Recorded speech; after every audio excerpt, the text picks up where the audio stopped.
Hi ನಮಸ್ಕಾರ ಸ್ನೇಹಿತರೆ, welcome to my Savistar YouTube channel. ನಾನು ನಿಮ್ಮ ಪ್ರೀತಿಯ ಸವಿತಾ. ನಾನು ಚೆನ್ನಾಗಿದ್ದೇನೆ, ನೀವು ಚೆನ್ನಾಗಿದ್ದೀರಾ ಎಂದು ಭಾವಿಸುತ್ತೇನೆ. ನಾನು ಇವತ್ತು ಮಾಡ್ತಾರಂತಹ ರೆಸಿಪಿ ಗರಂ ಗರಂ ಆಗಿರುವಂತಹ ಕರ್ಜಿಕಾಯಿ ಹೇಗೆ ಮಾಡೋದು ಅಂತ ನಾನು ನಿಮಗೆ ತಿಳಿಸ್ಕೊಡ್ತೀನಿ. ಸೊ ಯಾರಿಗೆಲ್ಲ ಕರ್ಜಿಕಾಯಿ ಇಷ್ಟ ಆಗಲ್ಲ, ಚಿಕ್ಕ ಮಕ್ಕಳಿಂದ ಹಿಡಿದು ದೊಡ್ಡೋರ್ವರೆಗೂ ಇದು ಇಷ್ಟ ಆಗುವಂತಹ ಒಂದು ರೆಸಿಪಿ ಆಗಿರುತ್ತೆ.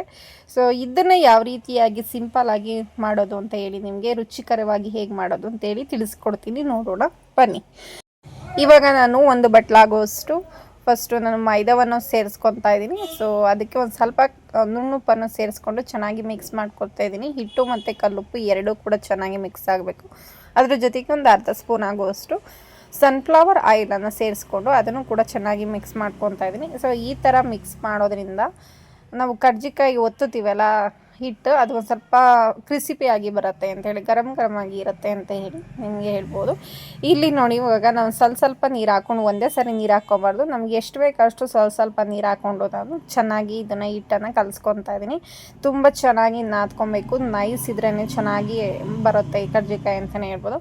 ಇದನ್ನು ಚೆನ್ನಾಗಿ ನಾದ್ಕೊಂಡು ನಾನು ಏನು ಮಾಡ್ತಾಯಿದ್ದೀನಿ, ಒಂದು ಬಾಕ್ಸ್ಗೆ ಹಾಕಿ ಇದನ್ನು ಮುಚ್ಚಿಟ್ಕೊತಾ ಇದ್ದೀನಿ. ಸೊ ಇದಾದ ನಂತರ ನಾನು ಏನು ಮಾಡ್ತಾಯಿದ್ದೀನಿ, ಬಾಣಲಿ ಇಟ್ಕೊಂಡು ಅದಕ್ಕೆ ಒಂದು ಕಪ್ ಆಗುವಷ್ಟು ಏನು ಮಾಡ್ತೀನಿ, ಕಡಲೆ ಬೀಜವನ್ನು ಹಾಕ್ಕೊಂಡು ಚೆನ್ನಾಗಿ ಹುರ್ಕೊತಾ ಇದ್ದೀನಿ ಈ ಥರ. ಇದಾದಮೇಲೆ ನಾನು ಅದೇ ಕಪ್ ಅಳತೆಯಲ್ಲಿ 2 ಕಪ್ ಆಗುವಷ್ಟು ನಾನು ಕಡಲೆಯನ್ನು ಸೇರಿಸ್ಕೊತಾ ಇದ್ದೀನಿ. ಈ ಕಡಲೆಗೆ ಸೇರಿಸ್ಕೊಂಡು ಇದನ್ನು ಕೂಡ ಚೆನ್ನಾಗಿ ಫ್ರೈ ಮಾಡ್ಕೊತೀನಿ. ಇದಾದಮೇಲೆ ನಾನು ಏನು ಮಾಡ್ತಾಯಿದ್ದೀನಿ, ಸ್ವಲ್ಪ ಗಸಗಸೆ ಏನು 1-2 ಸ್ಪೂನ್ ಆಗೋಷ್ಟು ಗಸಗಸೆ ಏನು, ಇದನ್ನೆಲ್ಲ ಕಡಿಮೆ ಊರಿನಲ್ಲಿ ನಾವು ಮಾಡ್ಕೊಬೇಕು, ನಾನು ಸೀದೋಗ್ಬಿಡುತ್ತೆ. ಒಂದು ಸ್ವಲ್ಪ ಬಿಳಿ ಎಳ್ಳನ್ನು ಕೂಡ ಸೇರಿಸ್ಕೊತಾ ಇದ್ದೀನಿ. ಇದು 2 ಸ್ಪೂನ್ ಆಗುವಷ್ಟು ಇದನ್ನು ಸೇರಿಸ್ಕೊಂಡು ಫ್ರೈ ಮಾಡಿಕೊಂಡು, ಇದಾದಮೇಲೆ ಹುರಿದಿಟ್ಕೊಂಡಿರುವಂತಹ ಕಡಲೆ ಬೀಜದಲ್ಲಿರುವಂತಹ ಸಿಪ್ಪೆಯನ್ನು ತೆಗೆದ್ಬಿಟ್ಟು ಅದನ್ನು ಒಂದು ಸ್ವಲ್ಪ ಮಿಕ್ಸಿ ಜಾರ್ಗೆ ಹಾಕ್ಕೊಂಡು ಫೈನ್ ಪೌಡ್ರ್ ಥರ ಮಾಡ್ಕೊಬಾರ್ದು, ಒಂದು ಸ್ವಲ್ಪ ತರಿ ಆಗಿರಬೇಕು. ಸೊ ಆ ಥರ ಇದ್ದರೆ ಚೆನ್ನಾಗಿರುತ್ತೆ. ಸೊ ಅದನ್ನು ಹಾಕ್ಕೊಂಡು ನಾನು ತೆಗೆದಿಟ್ಕೊತಾ ಇದ್ದೀನಿ. ಅದೇ ಮಿಕ್ಸಿ ಜಾರಿಗೆ ನಾನು ಹುರಿದಿಟ್ಕೊಂಡಿರುವಂತಹ ಕಡಲೆಯನ್ನು ಸೇರಿಸ್ಕೊತಾ ಇದ್ದೀನಿ. ಈ ಕಡಲೆ ಕೂಡ ಸೇರಿಸ್ಕೊಂಡು ಇದನ್ನು ಕೂಡ ಇದರಲ್ಲಿ ಮಿಕ್ಸಿ ಮಾಡ್ಕೊಬೇಕಾಗುತ್ತೆ. ಅದ್ರ ಜೊತೆಗೆ ಸ್ವಲ್ಪ ಏನು ಮಾಡ್ತಾಯಿದ್ದೀನಿ, ಒಂದು 7-8 ಆಗುವಷ್ಟು ಏಲಕ್ಕಿ ಸುಳಿದ್ಬಿಟ್ಟು ಹಾಕಿದ್ದೀನಿ. ಅದನ್ನು ಮಿಕ್ಸಿ ಮಾಡಿಕೊಂಡು, ಸೊ ನಮಗೆ ಎಷ್ಟು ಸ್ವೀಟ್ ಬೇಕೋ ಅಷ್ಟು ಬೆಲ್ಲವನ್ನು ಸೇರಿಸ್ಕೊಬೇಕು. ಸೇರಿಸ್ಕೊಂಡಾದ್ಮೇಲೆ ಅದನ್ನು ಕೂಡ ಮಿಕ್ಸಿ ಮಾಡಿಕೊಂಡು, ಈಗ ಏನು ಎಲ್ಲದೂ ಮಿಕ್ಸ್ ಮಾಡ್ಕೊತಾ ಇದ್ದೀನಿ. ಸೊ ಎಳ್ಳು ಮತ್ತು ಗಸಗಸೆ ಮತ್ತು ಕೊಬ್ಬರಿ ಎಷ್ಟು ಚೆನ್ನಾಗಿ ಹಾಕ್ಕೊತೀರೋ ಅಷ್ಟು ಚೆನ್ನಾಗಿರುತ್ತೆ. ಕೊಬ್ಬರಿ ಹಾಕ್ಕೊಳೋದಷ್ಟು ರುಚಿ ತುಂಬ ಚೆನ್ನಾಗಿರುತ್ತೆ. ಕೆಲವೊಬ್ಬರು ಬೆಲ್ಲ ಯೂಸ್ ಮಾಡೋದಿಲ್ಲ, ಕೆಲವರು ಸಕ್ಕರೆ ಯೂಸ್ ಮಾಡ್ತಾರೆ. ಸಕ್ಕರೆ ಹಾಕಿದ್ರೂ ತುಂಬ ಚೆನ್ನಾಗಿರುತ್ತೆ, ಬೆಲ್ಲ ಹಾಕಿದ್ರೂ ಕೂಡ ತುಂಬ ಚೆನ್ನಾಗಿರುತ್ತೆ. ಸೊ ಕೆಲವ್ರು ಏನು ಮಾಡ್ತಾರೆ, ಬೆಲ್ಲವನ್ನು ಜಜ್ಜಿ ಕೂಡ ಹಾಕ್ಬೋದು, ತುಂಬ ಚೆನ್ನಾಗಿರುತ್ತೆ. ಬೆಲ್ಲ ಜಜ್ಜಿ ಹಾಕೋದ್ರೂ ಕೂಡ ಚೆನ್ನಾಗಿರುತ್ತೆ. ಇಲ್ಲಾಂದರೆ ಈ ಥರ ಮಿಕ್ಸಿಗೆ ಹಾಕೊಂಡ್ರೆ ಎಲ್ಲ ಕಡೆನೂ ಚೆನ್ನಾಗಿರುತ್ತೆ. ನಮ್ಮ ಕಂಫರ್ಟ್ ಏನಿರುತ್ತೆ, ನಮ್ಗೆ ಯಾವ ಥರ ಇಷ್ಟ ಆಗುತ್ತೋ ಆ ಥರ ಮಾಡ್ಕೊಬೋದು. ಇವಾಗ ನೋಡಿ, ಹಿಟ್ಟು ತುಂಬಾ ಚೆನ್ನಾಗಿ ನೆಂದಿದೆ. ಸೊ ತುಂಬ ಅಂಟುತ್ತಿದೆ ಅಂತ ಅಂದರೆ ಹಿಟ್ಟು, ಅದಕ್ಕೆ ನಾವೇನು ಮಾಡಬೇಕು, ಮೈದಾವನ್ನು ಹಾಕ್ಕೊಂಡು ಚೆನ್ನಾಗಿ ನಾದ್ಕೊಬೇಕು. ತುಂಬ ನೈಸಾಗಿ ಇದ್ದರೆ ಹಿಟ್ಟು ತುಂಬ ಚೆನ್ನಾಗಿ ಬರುತ್ತೆ, ಗರಮ್ ಆಗಿರುತ್ತೆ. ಯಾಕೆ ಅಂತ ಅಂದರೆ ನಾವು ಈ ಪ್ರೆಸ್ ಮಾಡಬೇಕಾದ್ರೆ, ಲಟ್ಟಿಸ್ಬೇಕಾದ್ರೆ ಏನಾಗುತ್ತೆ ಅಂದರೆ ಹಿಟ್ಟು ಅಂಟ್ಕೊಬಾರ್ದು. ಅಂಟ್ಕೊಂಡ್ರೆ ಏನಾಗುತ್ತೆ ಅಂತ ಅಂದರೆ, ಅದು ನಮ್ಮ ಮೋಲ್ಡಲ್ಲಿ ಇಕ್ತೀವಲ್ಲ, ಕರ್ಜಿಕಾಯಿ ಮೋಲ್ಡ್ ಒಳಗಡೆ ನಾವು ವಸ್ತು ಇರ್ತೀವಲ್ಲ, ಆವಾಗ ಪ್ರೆಸ್ ಮಾಡಬೇಕಾದ್ರೆ ತುಂಬ ಪ್ರಾಬ್ಲಮ್ ಆಗುತ್ತೆ, ಅಂಟ್ತಾ ಇರುತ್ತೆ, ಕಿತ್ತೋಗ್ಬಿಡುತ್ತೆ, ಆ ಥರ ಆಗ್ತದೆ. ಸೊ ಏನು ಮಾಡಬೇಕು ಅಂದರೆ ಮೀಡಿಯಮ್ಮಲ್ಲಿ ಇಡಬೇಕು, ತುಂಬ ಅಂಟಾಗಿರ್ಬೋದು. ಸೊ ಒಂದು ಸ್ವಲ್ಪ ನಾನು ಮೈದಾ ಹಸಿಟ್ಟನ್ನು ಹಾಕ್ಕೊಂಡು ಚೆನ್ನಾಗಿ ನಾದ್ಕೊಂಡು ಉಂಡೆ ಮಾಡ್ಕೊಂಡು ಮೈದಾ ಹಸಿಟ್ಟು ಹಾಕ್ಕೊಂಡು ನಾನು ಏನು ಮಾಡ್ತಾಯಿದ್ದೀನಿ, ಲಟ್ಟಿಸ್ಕೊತಾ ಇದ್ದೀನಿ. ಈ ಥರ ಲಟ್ಟಿಸ್ಕೊಬೇಕು. ತುಂಬ ದಪ್ಪಗೆ ಲಟ್ಟಿಸ್ಕೊಬಾರ್ದು.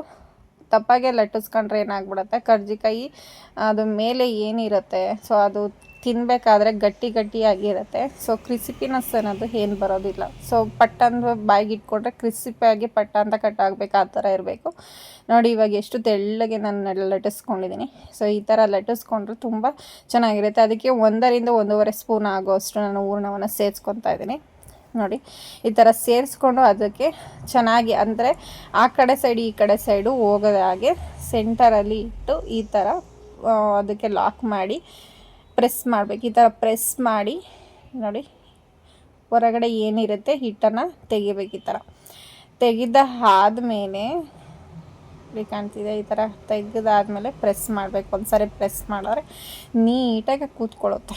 ಇದಕ್ಕೆ ನೋಡಿ ಕಾಣ್ತಾ ಇದೆಯಲ್ಲ, ನೀಟಾಗಿ ಕೂತ್ಕೊಳ್ಳುತ್ತೆ. ಎಲ್ಲೂ ಕೂಡ ಒಂದು ಸ್ವಲ್ಪನೂ ಕೂಡ ಕಿತ್ತೋಗಿಲ್ಲ, ಕಾಣ್ತಿದೆಯಾ?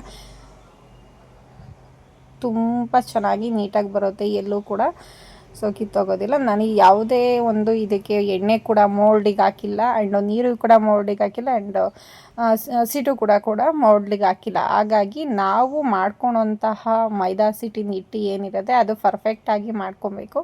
ಸೊ ಆವಾಗ ಏನಾಗುತ್ತೆ, ನಾವು ಎಣ್ಣೆ ಹಾಕೋ ನೆಸೆಸಿಟಿನೂ ಇರಲ್ಲ, ಆ್ಯಂಡ್ ನೀರು ಹಾಕೋ ನೆಸೆಸಿಟಿನೂ ಇರಲ್ಲ, ಮೋಲ್ಡಿಗೆ ತುಂಬ ಚೆನ್ನಾಗಿ ಬರುತ್ತೆ. ಆಮೇಲೆ ನಾವು ಇದನ್ನು ತುಂಬ ತೆಳುವಾಗೂ ಕೂಡ ಹಾಕ್ಕೊಂಡ್ರೆ ಏನಾಗುತ್ತೆ ಅಂದರೆ ಕಿತ್ತೋಗೋ ಚಾನ್ಸಸ್ ಇರುತ್ತೆ, ಅಂಟ್ಕೊಂಡ್ಬಿಡುತ್ತೆ ಮೋಲ್ಡಿಗೆ. ಹಾಗಾಗಿ ಆ ಹಿಟ್ಟು ನಾವೇನು ಲಟ್ಟಿಸ್ಕೊತೀವಲ್ಲ ಅದು ಅಂಟಬಾರ್ದು, ಬಿಡಿ ಬಿಡಿ ಆಗಿರ್ಬೇಕು ನೋಡಿ. ಈ ಥರ ಪ್ರೆಸ್ ಮಾಡಿ ನಾನು ತೆಗಿತೀನಿ ನೋಡಿ, ತೆಗೆದು ಒಂದು ಸರಿ ಹಿಂಗೆ ಪ್ರೆಸ್ ಮಾಡ್ಕೊತೀನಿ. ಸೊ ಓಪನ್ ಮಾಡ್ತೀನಿ ನೋಡಿ ಎಷ್ಟು ಚೆನ್ನಾಗಿ ಬಂದಿದೆ ಅಂತ, ಇಲ್ಲಿ ಕೂಡ ಕಿತ್ತೋಗಿಲ್ಲ. ಇವಾಗ ಎಣ್ಣೆಯನ್ನು ನಾನು ಬಾಣಲಿಗೆ ಹಾಕಿ ಕಾಯಿಸಿದ್ದೀನಿ. ಸೊ ಇದೊಂದು ಮೀಡಿಯಮ್ ಫ್ಲೇಮಲ್ಲೇ ಕಾಯಿಸ್ಬೇಕಾಗುತ್ತೆ. ಹೈ ಫ್ಲೇಮಲ್ಲಿ ಕಾಯಿಸಿದ್ರೆ ಏನಾಗುತ್ತೆ ಅಂದರೆ ತುಂಬ ಬೇಗ ಅದು ಮೇಲೆ ಬ್ರೌನಿಷ್ ಬಂದುಬಿಡುತ್ತೆ. ಸೊ ಹಾಗಾಗಿ ಸೀದೋಗೋಂಥ ಚಾನ್ಸಸ್ ಇರುತ್ತೆ. ಸೊ ನೋಡಿ ಈ ಥರ ನಮಗೆ ಬ್ರೌನಿಷ್ ಕಲರ್ ಬಂದ ತಕ್ಷಣ ಈ ಥರ ಮಡ್ಚಾಕಬೇಕು. ಈ ಥರ ಮಡ್ಚಾಕಿ ನಾವು ಬೇಯಿಸ್ಕೊಬೇಕಾಗುತ್ತೆ. ಓಕೆ, ಸೊ ಎಷ್ಟು ಚೆನ್ನಾಗಿ ಬೆಂದಿದೆ ನೋಡಿ, ಎಷ್ಟು ಚೆನ್ನಾಗಿ ಕಾಣ್ತಾ ಇದೆ. ಸೊ ಈ ಥರ ಎಲ್ಲ ಚೆನ್ನಾಗಿ ಬೇಯಿಸ್ಕೊಂಡಿದ್ದ ನಂತರ ನಾವು ಇದನ್ನು ಎರಡೂ ಸೈಡು ಕೂಡ ಬೇಯಿಸ್ಕೊಬೇಕು. ಸೊ ಇದಾದಮೇಲೆ ಒಂದೊಂದನೇ ತಗೊಬೇಕಾಗುತ್ತೆ. ತುಂಬ ಕ್ರಿಸಿಪಿ ಆಗಿರುತ್ತೆ. ಸೊ ನಾವು ಲಟ್ಟಿಸಿಕೊಳ್ಳುವಂತಹ ಹಿಟ್ಟು ತೆಳ್ಳಗೆ ಲಟ್ಟಿಸ್ಕೊಂಡ್ರೆ ತುಂಬ ಕ್ರಿಸಿಪಿ ಆಗಿರುತ್ತೆ. ನೀವೇನಾದರೂ ದಪ್ಪಗೆ ಲಟ್ಟಿಸ್ಕೊಂಡ್ರೆ ಏನಾಗುತ್ತೆ ಅಂದರೆ ಅದು ಒಂದು ಸ್ವಲ್ಪ ಕಚ್ಚೋದಕ್ಕೆ ಕಷ್ಟ ಆಗುತ್ತೆ ಅಂತಲೇ ಹೇಳ್ಬೋದು. ಸೊ ಈ ಥರ ನೀವು ಮಾಡ್ಕೊಡೋದ್ರಿಂದ ತುಂಬ ಟೇಸ್ಟಿಯಾಗಿದೆ. ಸೊ ಈ ರೆಸಿಪಿ ನಿಮಗೆ ಇಷ್ಟ ಆಗಿದೆ ಎಂದು ಭಾವಿಸುತ್ತೇನೆ. ಸೊ ನಿಮಗೆ ಈ ಥರ ಎಲ್ಲ ಇಷ್ಟ ಆಗಿದ್ದರೆ ಖಂಡಿತವಾಗಿ ನಮ್ಮ ಚಾನಲ್ನ ಸಬ್ಸ್ಕ್ರೈಬ್ ಮಾಡಿ. ಹೆಚ್ಚಿನ ವೀಡಿಯೋಸ್ಗಳನ್ನು ನಾನು ನಿಮಗೆ ಅಪ್ಲೋಡ್ ಮಾಡ್ತೀನಿ. ಆ್ಯಂಡು ಈ ರೆಸಿಪಿ ಕೂಡ ನೀವು ಕೂಡ ಒಮ್ಮೆ ಟ್ರೈ ಮಾಡಿ. ಯಾರೆಲ್ಲ ಈ ಥರ ಪರ್ಫೆಕ್ಟ್ ಮಾಡಬೇಕೋ ನಾನು ಹೇಳಿರೋವಂತಹ ಟಿಪ್ಸ್ನ ಫಾಲೋ ಮಾಡಿ, ಖಂಡಿತವಾಗಿಯೂ ಯೂಸ್ಫುಲ್ ಆಗುತ್ತೆ. ಆ್ಯಂಡ್ ನೀವು ಕೂಡ ಮಾಡಿತೀನಿ ಅಂತ ಹೇಳ್ತಾ ನಾನು ಈ ವಿಡಿಯೋನ ಇಲ್ಲಿಗೆ ಎಂಡ್ ಮಾಡ್ತಾಯಿದ್ದೀನಿ. ಮುಂದಿನ ವಿಡಿಯೋದೊಂದಿಗೆ ನಾನು ನಿಮ್ಮ ಮುಂದೆ ಬರ್ತೀನಿ. ಅಲ್ಲಿವರೆಗೂ ಟೇಕ್ ಕೇರ್, ಬಾಯ್.